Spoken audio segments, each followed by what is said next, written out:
How to avoid the first-headed monster, disability probate.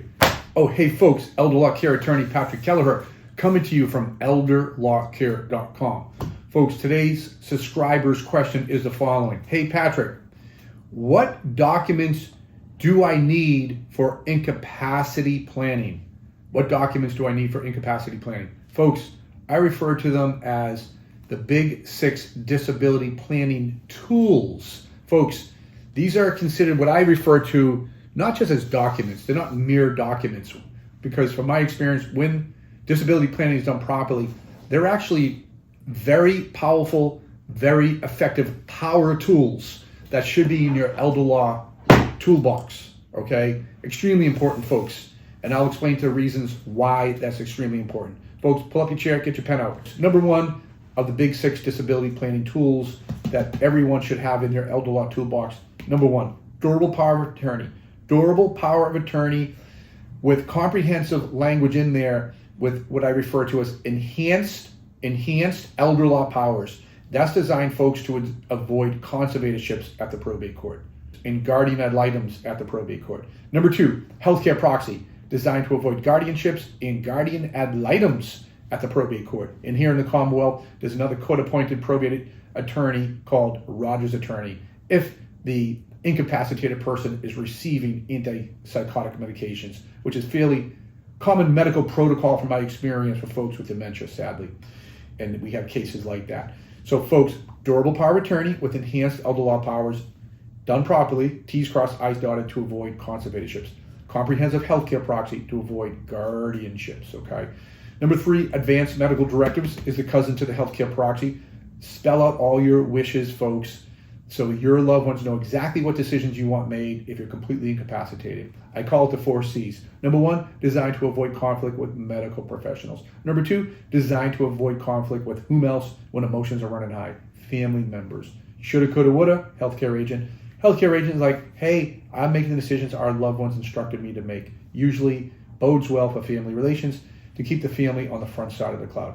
Number 3C is it's going to give your healthcare agent, your spouse or your children, confidence to make difficult decisions in a very difficult time. Number 4, I added recently, comfort. Comfort is going to give your whole family some degree of comfort knowing they made the right calls and the right decision when it counted most, end-of-life decisions. And so that way they can go through with life and not be filled with angst, worry, or regret, or guilt. You don't want them going through life thinking, did I make the right decision? You want them to feel confident that they did, in fact, make the right decision. So that's it right there, folks, advanced medical directives. Number 4, HIPAA authorization to get access to medical records in the time of need. Pro tip, extended for 2 years beyond your passing. That way family can still get access to your medical records if they needed certainty around passing and they needed closure. That'll allow them to get your hands and their eyes on your medical records. Number 5 of the Big Six disability planning tools, living will. Living wills like a DNR or do not resuscitate. Number 6, spoon-fed directive. You better have one of those because facilities like nursing homes and memory care units pick up a spoon and manually spoon feed people if you're no longer eating under your own volition. Put it in writing whether you want to be spoon fed or not. We've had cases like that. There's a case out of New York State I learned about several years ago, a horrific case where retired nurse with dementia, nothing in writing regarding spoon feeding, and they were spoon feeding her and they sustained her life by greater than 10 years and she never wanted that. Put it in writing. Number 6 is a spoon fed directive. Folks, I'm going to give you one more here. It's not really a pre-planning tool, but it's called a MOLTS or a POLTS. Medical order or physician's order regarding life-sustaining treatment.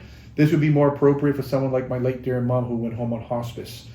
You want to have that MOLTS or POLTS because typically those carry a lot of weight and authority because they're signed off by a doctor and they're usually supported by statute, by law in your state. So your call. Put that in writing so that way the family's all on the same page. If the person is completely incapacitated, terminally ill, you want to make sure that it is updated so that if you're a full code or a no code, that piece is updated as well. Because the medical providers will have to typically subscribe and comply with whatever the written instructions are on that MOLTS or POLTS. There you have it, folks. They are the 7 emergency, what I refer to, estate planning and elder law tools every individual 60 and over should have in their elder law toolbox. Folks, if you found this video helpful, please scroll down, post a comment, a question. Please click the subscribe button and click that bell so you can be updated when future videos are released. And please share this with other folks that you care and love about. Folks, if you'd like to learn more, go to elderlawcare.com and pick up a copy of my book on Amazon, Patrick Kelleher, How to Avoid the Four-Headed Monster of Estate Planning and Elder Law. Thanks for joining us here today, folks, at elderlawcare.com.